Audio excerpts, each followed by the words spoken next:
Hello everybody, I am Bacter, and let us play Deadbolt fairly quickly. This is a route that I'm going to be showing you. This is my route that I took to get through the under 1 hour no deaths duel requirement for the hardest achievement in the game. Now, what I'm showing you right here, I will admit right up front, is not single segment. I died a few times during this run, and I sort of hacked the video together. If there is interest, I can show you in particular where I died and what happened and stuff like that. It's a pretty safe route, but this thing is going to take the better part of an hour no matter how safe it is, and there's just some stuff that can happen in that period of time. So that first level, the only thing really of note there was that I only used melee tools in order to get that achievement. I want one special achievement per level in the first 3 levels in order to get myself enough soul points to buy everything that I want the first time the shop opens. This next level, what I want is the headshots only award. And honestly, you want to be going for headshots regardless, just because they're so much more powerful than regular shots in this game. But so I just barely managed to get the light there, and so that let me really take my time and line up my shots with these guys. As long as you get a little bit of extra time, you don't want to be trading fire because you are so fragile in this game. Also, if you're going for speed, you obviously want to be using the pipes whenever possible. And there we go, professional. Clear stage with only headshot kills, and we are right on target. Yeah, anyway, I did this route because, I've seen a lot of love in the comments and things like that for the scythe. And it is definitely a cool weapon. I mean, it's really stylish, costs a lot to get, but it's fast, it, does a lot of damage to many people, but it's not my jam. I prefer the headhunter, and so I wanted to show you all my route for the headhunter. I have managed this route in a single segment. That's how I got the Conquest Award. It's important to turn off the light there, or as soon as you open the door, that guy at the top will see you. Just a little note. Even if the bouncer down there is alerted to you and heads up, you can still rush him and take him out with the hammer in time. That is our 3rd award in 3 levels. The only one that's really any hard to get is headshots only in the 2nd level, and that can get a little hairy if you end up trading fire in exposed spaces. Fortunately, we didn't. We don't care about star ranks, we can always go back and get those later. And so now you see the very first time the shop opens, this is Karen down here at the docks. I always shoot out the light above him so he can't see me when I'm buying. It's silly, I know. Anyway, I buy the headhunter and the hammer, which for my money is the ideal loadout. It will carry you through the entire game in comfort and ease. Here's the deal with the headhunter. Excuse me after I take a sip of beverage there. Here's the deal with the headhunter. It will one-shot absolutely anything in the game unless there are special conditions attached to its death. But it will one-shot anything in the game with a headshot. And if you don't do a headshot, you've just wasted your bullet because it does an absolutely tiny amount of damage. I should have popped up here and probably headhuntered him or something like that, or at least turned out the lights, but whatever. I figured I'd take them both out with the headhunter, but I was a big dummy and I missed.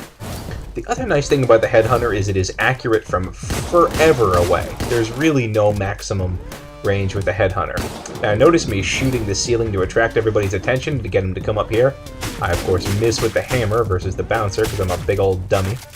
But that's just to get everybody up. It lowers your star ranking. Accuracy is really important for star ranking, but you don't care about star rankings when you're going for speed and safety. Those are the 2 key tenets of this run. I want it to generally be as safe as possible. I want you to, as infrequently as possible, need to make a lot of precision strikes.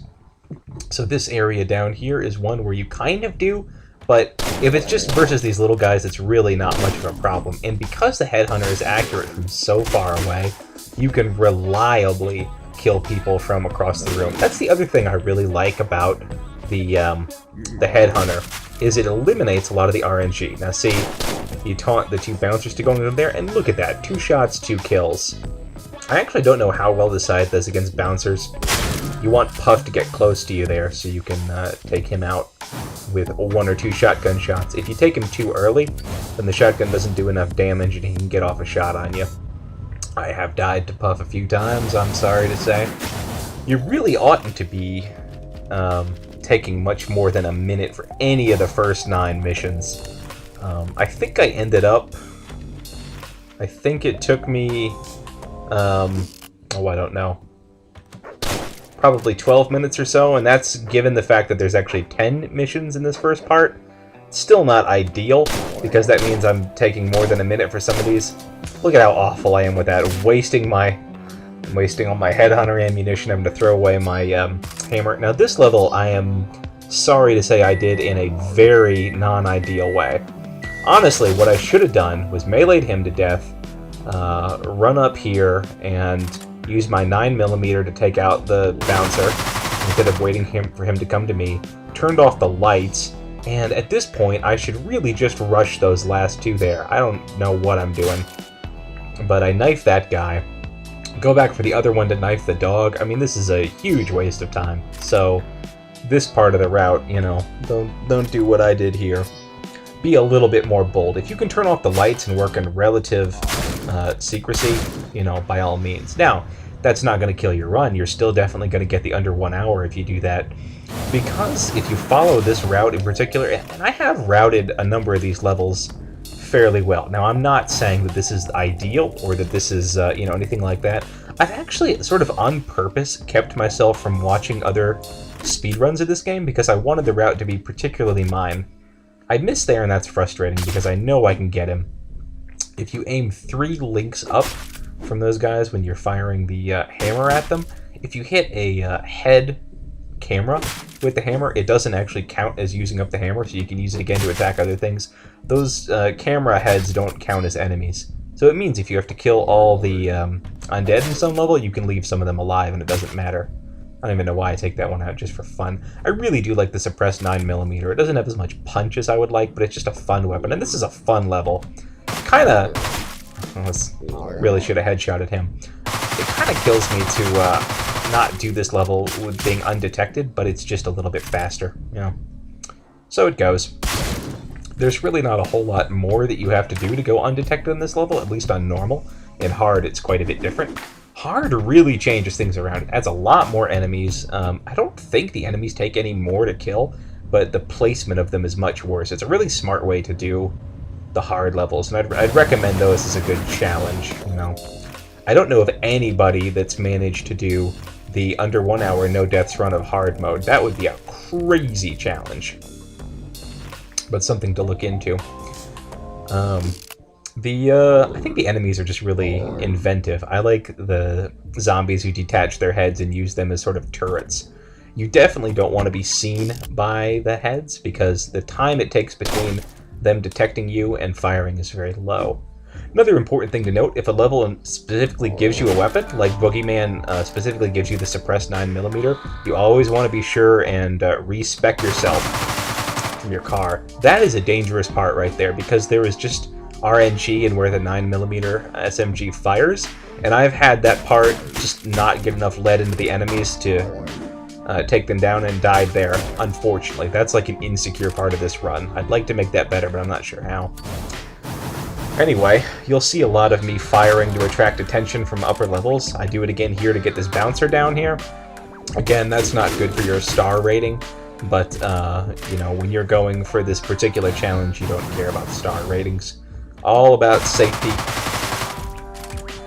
Okay, if you absolutely rush down here, sometimes, for whatever reason, if you run down here fast enough, the enemies don't actually enter into the building. I don't know why they do. This is dumb, because I stood right there under the lights, and if I had waited for much longer, those guys would have fired at me. I want to keep from being fired at in all situations. Enemies can miss. It's happened before, where I've been fired at by an enemy and they missed me, but it is not something you want to rely on that, I'll tell you that much right now. I think that's like the biggest or second biggest key thing in the game. It's not a problem, it's just a little bit of an annoyance to have to go through it. I don't care for that locking thing too much. I guess it's just, you can get good at it if you want to really pro speedrun the game, if you want to be a pro ice player, and you know, good for you. So here we introduce the second type of enemy, the vampire. It's a gentle introduction to them. The next set of 9 levels really ramps it up with them, but you don't want to have to fight, you know, them down on their turf, and so again, I do a headshot against that guy to attract the vampire up here. They go down in 2 hammer shots, just like the zombies. Now, I really should have thrown the hammer at that guy up here, because if you throw it at him, his body doesn't fall into the light and alert those 2. This is the most dangerous part of the run, because as soon as the female zombies detect, or vampires detect danger, they run after you. Look at that garbage this is. And I don't even have enough ammo to take him down, so gotta throw my hammer like a chump. I'm embarrassed about that. The camera heads will see you even if it's dark out. You probably saw that in Boogeyman level. Anyway, in a lot of ways, the female vampires are more dangerous than the males. You always want to circle around back here, because those zombie heads don't ever seem to want to turn around and see you. And so you can kind of take your time and line up shots. Take that for what it's worth. I miss a bag of ash there. I'm on purpose not talking too much about the story. I'm kind of planning on doing a more in-depth LP of this game where I talk about the story, we read all the logs, I talk about ideas and theories that I have, because it is a fairly open-ended type of story. Much like Risk of Rain, Hapoo's other entry into the game's field. It's got an interesting, if somewhat open-ended story. So yeah, you can see that wasn't too bad there. And with that, I like how the fire seems angry at Roland. This is our guy. There's sort of a theme in the final levels that they're not the hardest levels of the 9-pack for whatever reason. In all 3 of the 9-packs, that's sort of the way. Also, sometimes my recording software slows down and I'm not sure why, and it's going a bit slower than it should here. That means that the time of this video is actually longer than the amount of time this run actually took, if you add all the level times together. So here I am wasting time getting the collectible cassettes like a chump. They randomly drop from certain enemies. Anyway, yeah, I'll post in the correction of the times. Like, I think that maybe took longer than 25 seconds on the recording, even if it didn't need to. Anyway, that's the first set of 9 done, and as you can see there, that took just about 12 minutes total, which is not awful, considering that, you know, if we managed all the levels in that, we'd do them all in 36 minutes, which is, we're not going to get that, by the way. But, anyway, here we see more of the vampires. Again, I'm not going into too much of the story, but the zombies were trying to warn the vampires that were coming, and they were just having none of it. So, whenever possible, you want to shoot the female vampires first, and that's because they're just easier to manage. If you manage to get the females first, and the males are left kind of wondering what's going on, they'll take a little time, they'll adjust their guns. This one didn't even hear me over there. You gotta kill all the ones with the blue triangles over their heads. Anyway, they'll stay in place and allow you to fire. The female vampires will run after you immediately, and they're very fast, and they can be hard to hit. So, in a lot of ways, the females are more dangerous there. Whew, that took me down to my very last bullet, which would have been a problem if I ran out. You see all the ones dancing down there? They follow special rules. If they're dancing, they don't attack you unless you attack them and don't kill them all the way. The one female that's patrolling down there will attack you on sight, and nobody else is going to care. And we can exploit that in later levels. Anyway, that's the first vampire level. It can be tricky, because you're not really sure how the whole everything works yet, you know, at that stage of vampires, and so you can be too scared to go down in the basement, like I was for a while, but don't worry about it. This next level is routed quite heavily, as it turns out, and this is just heck on my, I apologized in advance. The flashing lights just wrecked fraps for me, so this whole level is basically going to be in slow-mo. I promise this works even at regular speed. But this is one of the big reasons that the running time of the video is going to be longer than the actual running time of the run. So here we see for the first time, if you come up out of a turlet and you kill an undead, then it instantly kills the undead. That's just a fun little thing. You want to make sure that this vampire is facing away from you when you emerge from that toilet, or else he alerts everybody, and that's bad news. And you want to throw your hammer at this guy, because that silently kills him. And keeping everybody else unaware of your doings is important while you're clearing out these guys. Now, if you see the red markers, those are the particular undead that you need to kill to begin with. You eventually need to kill everybody, but everybody that doesn't have a red marker is a dancer, and so, you know, they are much easier to pick off later because, again, they are very hard to aggro. Now, this is dangerous. I probably shouldn't have done that because these guys run at you so fast. You don't like to trust your quick ability to aim with the headhunter there. Because again, the headhunter is so precise. If you miss a shot with this thing, then, you know, you're just toast. Absolutely toast. And hey, I got a free cassette there, so that's nice. You want to immediately switch back to your other combat shotgun, because boy, that lady runs after you so fast. And you can see I've alerted the vampire down on the lower level there, but because the male vampires are so much slower, not really a problem at all. And now you can see I get the sledgehammer for the first time, and I'm using that more. It one-hit kills just about everything as well. You can't move while swinging it. It takes a long time to swing up. I like it. It's a fun weapon for me, and it's nice if you can ever break line of sight and get behind a door or something like that. It allows you to take out some of the tougher enemies without too much trouble. And you can see here that boy, is it hard to aggro these dancing vampires. They get alerted when they see dead bodies go flying, but they don't even care. Only, like I said, shooting them and failing to kill them. Only a non-lethal hit will cause them to aggro on you, which is another good reason for the sledgehammer. So, yeah, I'm sorry that my fraps threw up there, but and it takes it a little bit of time to even recover afterwards, but then now it's back up to snuff. That is a perfectly viable route, even if you're going at regular speed. I didn't use that slowdown to, you know, aid me to do things I couldn't normally do. Now we see the next kind of vampire. These guys are tied to phylacteries, and so, as you'll see, I'll headshot this guy. You want to aim just above his head, and then I actually needed to take out that little bottle, and it's not hard to spot. It glows brightly. Whew, that was close. Again, I didn't get a headshot, so that was just garbage. But a little light or bright line connects the vampire's dead body to whatever their phylactery is, and if you don't take out the phylactery in time, they revive and are just good as normal. However, if you do take out the phylactery in time, not only do they drop one of the chips you need for the end of the level, but they drop their combat shotgun, which is an amazing weapon. And so they are a good thing rather than a bad thing in levels. That's something this game is very good at. There are very few enemies that just ruin your day and they're no fun at all. They all either do something cool or look cool or give you like a neat weapon, you know, something like that. And you can see we got our award there for not letting anybody revive in the Bloody Mary. That could be another little tricky level, especially that first part where you have to quickly open the door and kill the vampire there. This level is more, you just need to do it right kind of the first time. Having to redo the level several times is a real pain.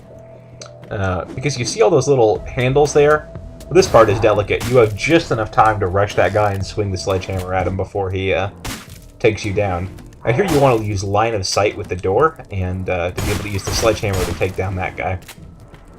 You need to hit all of those valves, basically in your first round through this level to make it, you know, a good run. This is kind of a safety strat here, where I'm taking down these lights. You don't strictly need to, but it allows you to move around on that top level without being seen by any vampires below, to position some shots and, you know, take them down later. This is a pretty good route for this level. I would struggle to think of a better one, because you do need to take out all of the ash caches.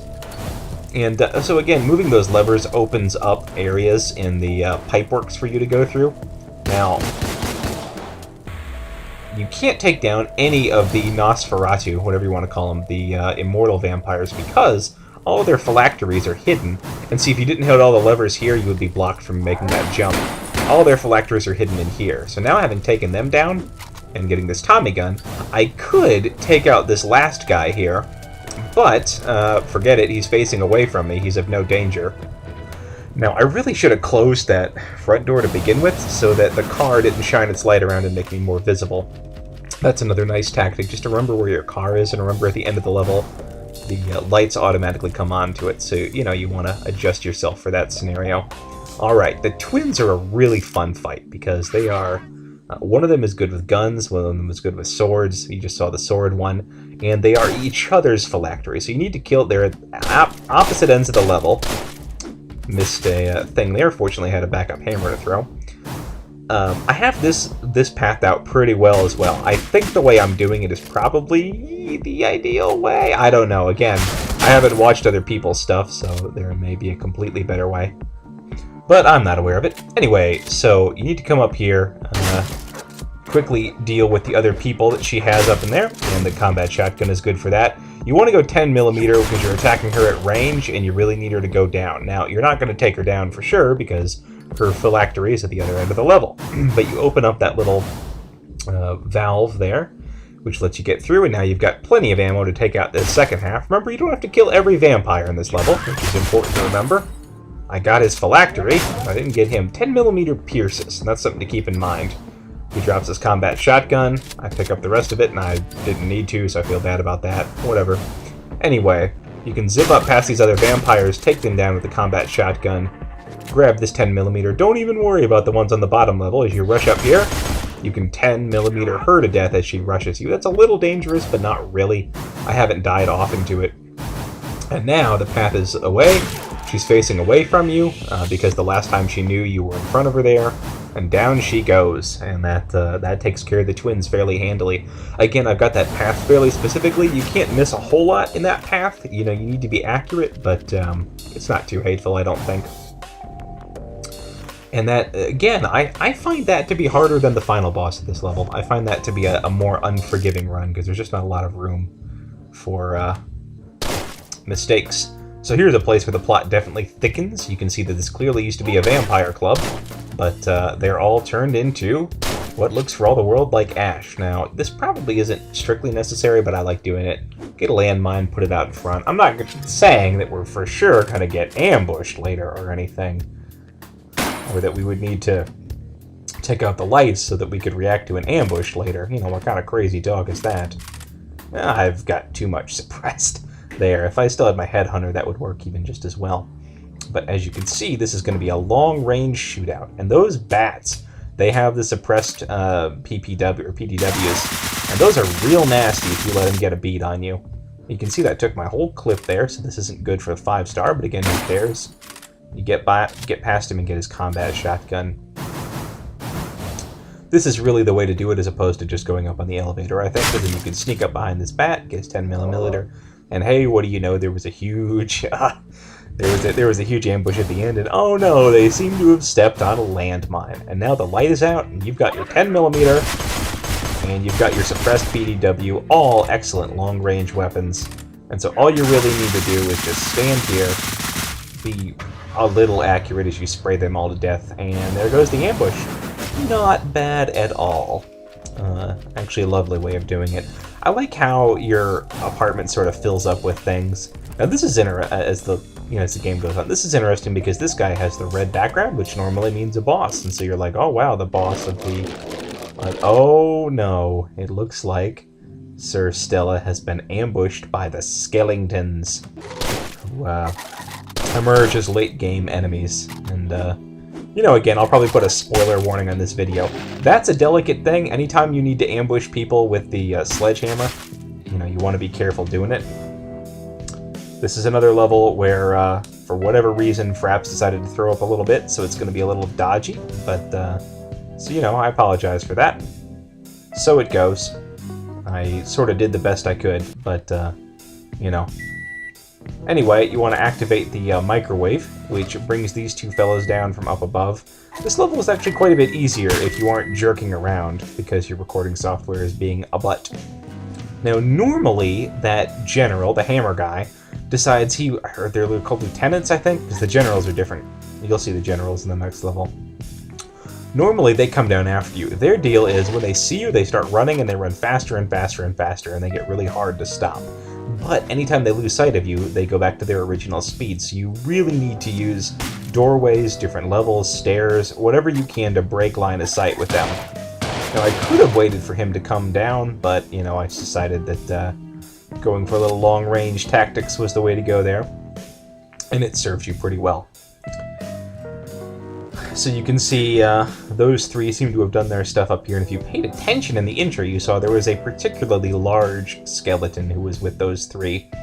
They were presumably left behind to guard him. I like how it's a point in the game that the undead are very cold, and you can see the cold breaths coming out of the skeletons. None of the undead are really having a great time of it. Now you want to get far enough away here that when you start firing with your old world rifle, that lieutenant is going to turn around and start rushing for you, and so you need enough time to make sure you take him out. And again, not that I would ever imply that there's going to be an ambush at some point in the level here, but, you know, it's good practice to... Boy, that's good music. Oh, the music is so good in this game. It's just good practice to stay in the dark. Here's another one of those huge, long saves. They're whatever. There's no challenge to them. You can't fail them. They just take a while. And oh no, another ambush. And I didn't quite manage it with the old world rifle, but I have enough combat shotgun rounds. Now, again, at the end of this level here, I am not interested in killing all of these skeletons. So I'm going to wait until this one's back is turned. I remember that there was a grate there. Third one pops up, but whatever. You could rush past him. He doesn't even see you. Later, loser, and you are on your way. I really like how if the cat's in your chair, you don't move it. You just kind of awkwardly stand there, because you're not a monster. What monster would move a cat? Not you, that's for sure. So, this level is pretty tricky. You've got a 60-second timer, and if you don't beat the level in 60 seconds, you die. Unless you're in a grate when the 60-second timer runs up, which I'm pretty sure is a bug, but whatever. Anyway, there are a ton of enemies, and so it's easy when you're rushing to, you know, get outclassed fairly quickly. And so, oh, look at that. That was so dangerous.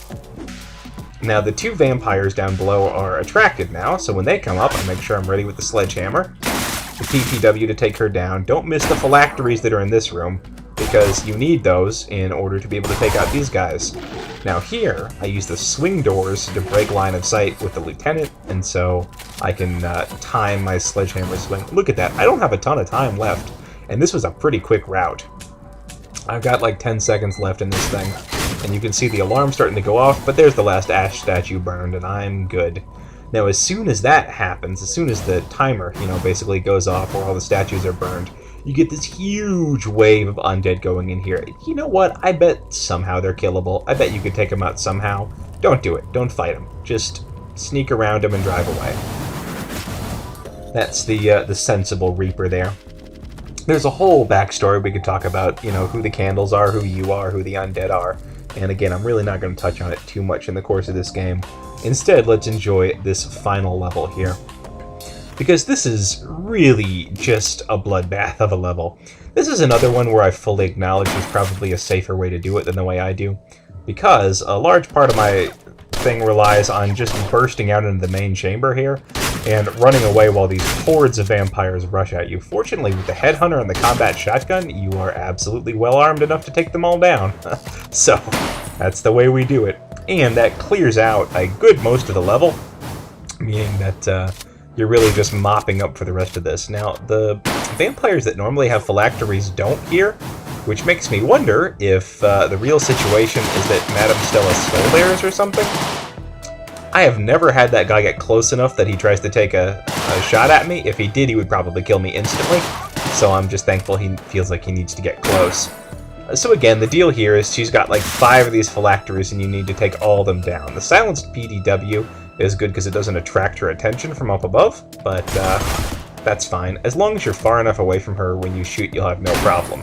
I do this combat shotgun there to attract the attention of the 2 vampires down below.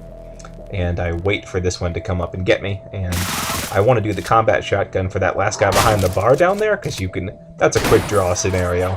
And I do tend to avoid those whenever possible, but they're not always bad. So there we go, all her phylacteries down, she herself is dead. I cut the power as I leave purely for style points, because why not at this point? And you can see I 4-starred that last one there, but whatever, who cares? We are on to the final third of the game, which ends up taking like half the time. But such is life. These are the dredged. And so the vampires were victims of betrayal.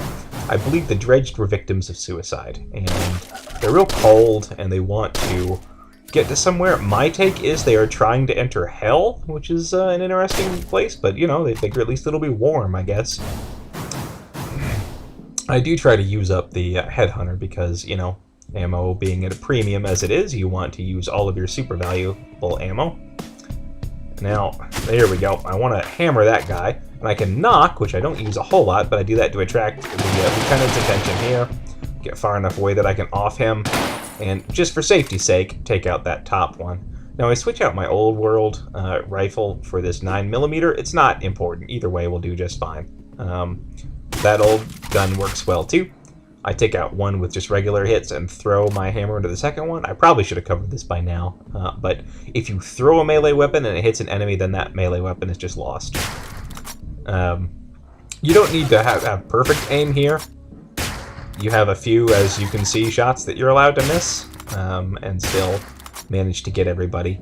It is good form, of course, to take out that light, because by this point in the game, you really need to be expecting late-game ambushes. And indeed, we'll see once we open here, we have a nice little ammo cache for us, but indeed, there is a big old ambush here, and this is much worse for you if you haven't taken out that light, which is a problem if you want to get a 5-star, because again, accuracy is so important. The only thing here is you want to have enough ammo that you can take out that lieutenant before he reaches you. And indeed I did, so, you know, down he goes. No problem at all. Easy peasy. Easy cheese. So, with that being taken care of, that's really the easiest of the dredged missions. They only get harder from here.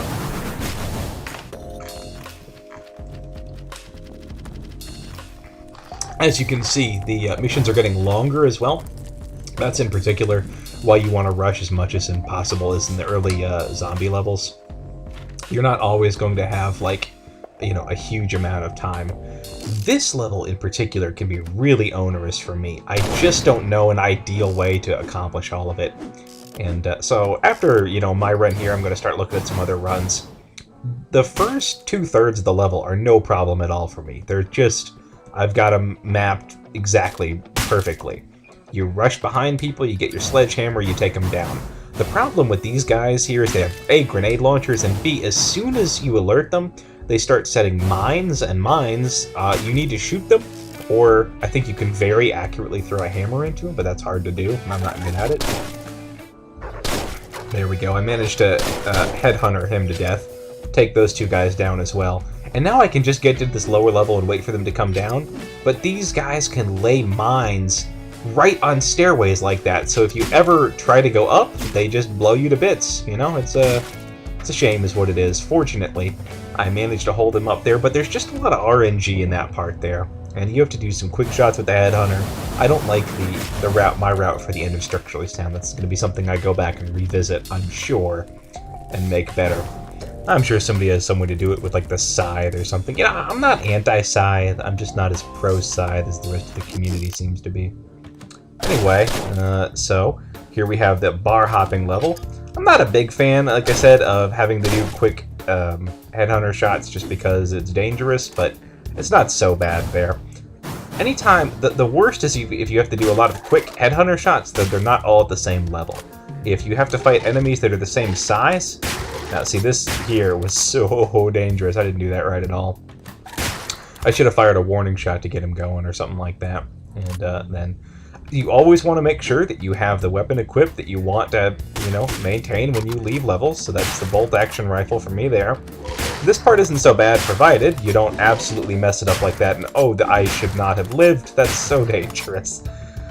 You just fire at the right level for those guys. They duck their heads a little bit when they rush, so that's important to keep in mind. Alright, got my old world rifle. Now with a good shot, I could probably take them both down like that, but whatever. So I get a complete ammo refill as long as I've got the bolt action rifle selected when I move between levels there. That was really thrilling anyway. And here we see the generals, and their deal is they just bring back to life whoever they deal with.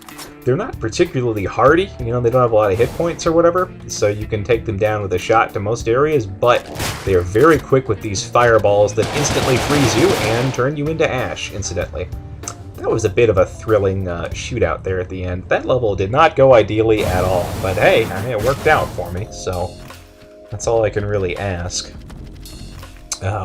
That bit with the lieutenants was, oof, I mean, you never want to be rushing around them because they attack with their sledgehammers so quickly. That's my favorite music track right there. It's the main theme, and I just like every time they use it. If it's possible, sometimes all the generals will come downstairs after me, and that's just the best. Here you can see I'm luring the lieutenant down there, and now The generals can't attack you when they're reviving, I don't think. So once you get him reviving his comrade, you're free to, you know, take him out that way. This guy just seems to detect me at odd times, and I'm not really sure why. Now, the headhunter, both these guys. This is a real boneheaded move. I creep just close enough to that landmine where I can grab the grenade launcher and use it to take out that camera. It's not necessary to take out the camera, so I shouldn't have risked hitting that landmine. And in an actual, you know, single segment run, I probably wouldn't have bothered with it. I just would have taken the brief amount of aggro I would have got for having it scream, because you can for sure, as long as you unlock quickly, you can get the bolt-action rifle and take those guys down before there's any problem. So here's a big revelation. They're shipping a whole bunch of corpses in crates, which I'm sure is uncomfortable. But we're not sure why at this point.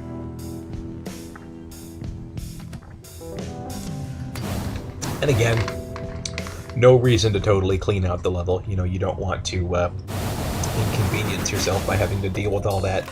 Again, the levels only really get longer from here on out. They get long and they get complicated. They're fun. They're always fun. This level in particular, this is the mid-boss of the skeletons, and this is Timur the Tinkerer. He totally knows you're coming. He's sick of being a skeleton, but he needs some time to do his things, and he's been making all their traps and whatnot for him. And so you need to go through his totally trapped workhouse. And of course, anything that uses like a pressure plate is going to end up, you know, dropping grenades just all over everywhere. So you can see, that was a nice little lure of him out into the open there. Distract those two skeletons with grenades. And pick your way across the pressure plates. And shotguns there. Obviously you can disarm shotguns, which is totally what you need to do. There's an achievement for only getting trap kills on this level, and that final lieutenant there is the only one that's really hard to do. This isn't too hard either. You just kind of follow the wires back and make sure you flip the right switch. I don't think I've ever messed that up. I don't even know what happens if you do. Notice Fraps threw up a little bit there after all those explosions, but not too hard. And that blows him up. Unfortunately, he's probably going to be reassembled by the generals as soon as they get one of those tall overcoat guys here. That's sort of the unhappy lot of the skeletons. They get reassembled just about as quickly as they can off themselves. Did not mean to go down to the docks. That was just from me mashing the interact button too fast there. And now they really throw a curveball at you, which I think is fun. They throw this other enemy type at you, demons, who apparently have crossed the river. That's the only thing that makes me think maybe they don't want to get to hell, the skeletons, is because presumably if the demons could just take a boat, I don't know why the skeletons couldn't either, but the demons have a really weird aesthetic. Half of them are these rifle-carrying guys who kind of look like, I don't know, like mujahideen or like Middle Eastern warriors or something like that, and then half of them are clearly these like rockabilly motorcycle pompadour haircut guys. It's weird, but I like it. Kind of dig it, actually. And you see all types of them here. You have the warriors like that. You have the pompadour guys. If they get close to you, their little clubs they have catch on fire, and they swing them at you, and they're so fast. These guys with the burst rifles are nasty. It's not the worst weapon in the game, but you know, you don't want them firing at you. I'll say that. And then the guys up top there. Oh, the guys up top. Those are the minigun demons. And you just basically need to get the heck out of their way. Fortunately, I got more than enough ammo here to handle everything. This can be a tricky level. It's sort of a... It's a trial by fire, no pun intended, into the demon's way of doing things. And you can really see the game's love they have for cars, you know, the detail they modeled those in. It's kind of neat, actually, and I like the soundtrack, how it's this, like, you know, rocky kind of thing, where so much of the rest of the game is this, you know, ominously subdued kind of thing going on. There's just a lot of thought put into all aspects of the game that I, at least, appreciate. So, yeah, the skeletons are hiring the demons as bodyguards, presumably because you've chewed through all the vampires and zombies at this point. This is another level where Fraps decided to not play so nice with me, so you know, we're going to have a bit of a slowdown here, but they give you this auto grenade launcher. And it's, look at this, like, lower level is just a mess, but boy, they give you the tools to deal with it, and I appreciate it. Looks like the demons hang out at kind of a dive bar or something like that. Anyway, this is also Ibsen's hideout, so you've got to storm your way to the top. I think you can actually, like, sneak your way up through some of the grates and whatnot. Maybe that's a better way, but you also have to take out all these demons eventually. Thank goodness I had a final, oh my gosh, a final grenade, because it takes him almost all the way down, but not quite. That was a little thrilling there. That just goes to show, though, how insanely powerful the headhunter is, because it will always one-shot if you can get a headshot on those guys. Anytime they give you a whole bunch of knives like this, I always try to lure everybody down into the trap using the, you know, you can... Can't stop from collecting those. You can pretty much just keep pressing the microwave and it'll attract a new person each time. I probably should have just rushed up there after I got the dog. The dog is the one that you really want to get down because they're harder to hit because they're smaller. But whatever. I've only got 3 shots in my burst rifle, but I'll get more when I take this guy down. And I'm going to need him because look at that. 2 chain gun guys up there. That is just nonsense.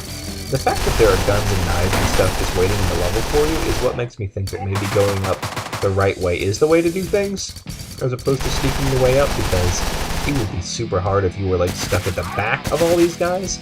And these demons are beefy, and they have a lot of health. And so, you know, you need all the tools you can possibly get. I feel I'm wasting a lot of time though just playing hide and seek with this guy, but that's the way it has to be. Anyway, he's down. That's the last enemy in the level.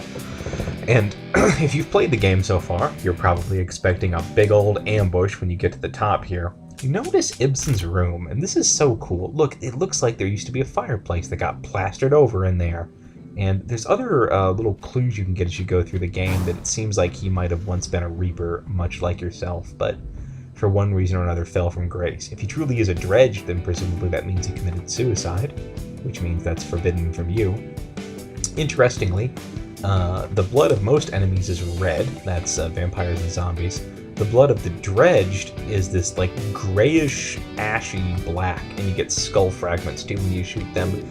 Your blood is both red and black, and you won't see that in this playthrough because this is, you know, hacked together to look as if it was a single segment run where we never die. But yeah, you have both black and red blood, and I don't know if that's supposed to be, if it's an oversight, you're supposed to be just black, and it's sort of a bug that it shows up as red, or if that's supposed to indicate something about our character. Anyway, there was no ambush, and we just left peacefully. It's sort of annoying because it's a long trek down, but you know, what are you going to do? Second to last level here, and we have another mini-boss, so there's 3 bosses in this final segment here. This is Vol, who is a demon, and is a very good sniper, and notice how she leads you with her shots. That means you hear the bullet, and if you keep running, you're going to run right into the path of it. Oh, I got a body shot on him with that, oh no, I didn't. I didn't either. I forgot to reload and get my headhunter back after the last mission there. Fortunately, he goes down in 3 headshots from a 32, or else I would have been toast on a roast. So the way to beat this level intelligently is to shut off all the lights, because she can't see you in the dark, and so she's unable to snipe you. Now, again, I said you have to kill all the undead, and the heads don't count towards that, so I'm not going to go in there and kill the head. I'm going over here, because this is the first time, fine, I kill him, but I guess you get the throwing stars, and you get 4 of them, and they basically, it's like a 4-pack of knives, and so that is of obviously huge interest to us. Because watch this. You track 1 of them. Down they all go. It is a thing of beauty. So the only frustrating part about the end of this is just still dealing with her shots. I could waste some bullets and shoot out all the lights up there while I'm waiting for the elevator, but there's, you know, no reason you can't just avoid her shots. Regular style. And that's exactly what we do. And as soon as the door closes there, she can't shoot you anymore because it's dark. It's another 2-part level, so you want to make sure you have the weapon equipped that you want to keep using when you go through there. Burst rifle works just fine for me.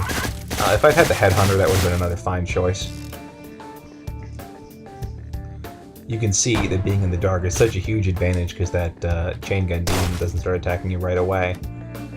Anywhere that you can hit lights, you know, I just make it a habit throughout most of the game, but it really pays off here. And then obviously shooting the lights is sometimes necessary in this level. Remember, enemies will turn back on light switches if they ever encounter them, but it's not always a huge problem. If you're staying still, then obviously the bullet doesn't lead you because there's nowhere to lead, but it will definitely, you know, it will lead you if you're walking in a certain direction. So there we go, there's all the lights out. There's nothing more to worry about from Vol. And now that they've taught you how to use the sniper rifle, they give you your own. They showed you how to lead people because Vol leads you when you shoot, and so, you know, if you see this guy, you can shoot out in front of him and get him. If they're standing still, obviously it's much easier. You just aim for the head and down they go. A body shot kills them too, but all you need to do in this segment is kill Vol, who's right here. I wasted a few seconds there showing off that for you, so in a true speed run, you know, I would have just immediately gone and shot Vol.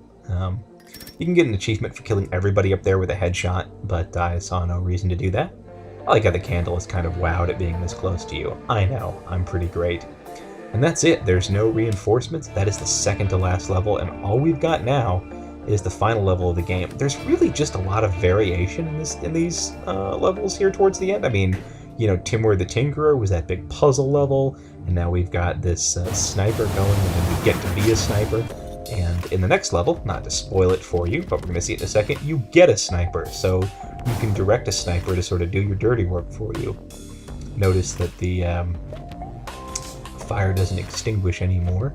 I'm never sure exactly why that happens. We can talk about thread theories more when I do the full Let's Play of the game, but that's the portal they were building with those bodies, and they've apparently got enough ash that they needed now that they're able to create themselves a portal and go somewhere else. So it's hard to say exactly what they're going to do. In this level, you just put your cursor over somebody and you press Q, or there's probably a button on a gamepad or something like that, and after a few seconds a bullet comes and just wastes them. You don't need to have line of sight or anything, which is, I probably don't need to say, just so nice. Now, I probably shouldn't be going through all this nonsense and slowly killing them off one by one like this. This is a holdover because the first time I played this level I was interested in getting the achievement for never being seen, which is a little tricky to get, but not so bad. You know, I've said the final levels are never quite as hard as some of the other levels in them, and I find that to be true here. Notice I still didn't get my headhunter, not that I needed it, because look at this armory. Oh mercy, this is nice.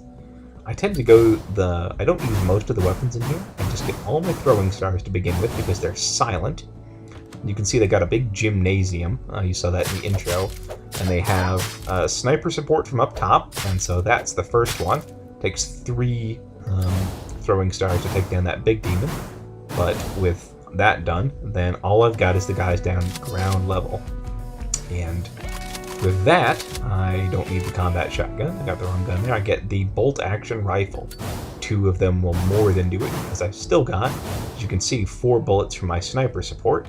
And you can charge at them headlong by going out to the left over there, but I prefer to go all the way to the right, drop down here, and use your sniper support to take out the chain gun guys. I think it doesn't quite work here because, yeah, look at that. The rockabilly zombies tended to run in front of those other ones, and I tried to get a clean shot, but I'm just sort of, you know, burning all my sniper bullets at this point. Like they keep running in front of the chain gun guy. But it's okay, because a single shot from the bolt action takes care of him. That's no trouble at all. And so, with all of those down, you are able to activate the portal, have it do something special. It didn't need to do this earlier, so I don't know why it needs to do it for you, but that is all ashed, undead, and presumably just regular human corpses that you activated all.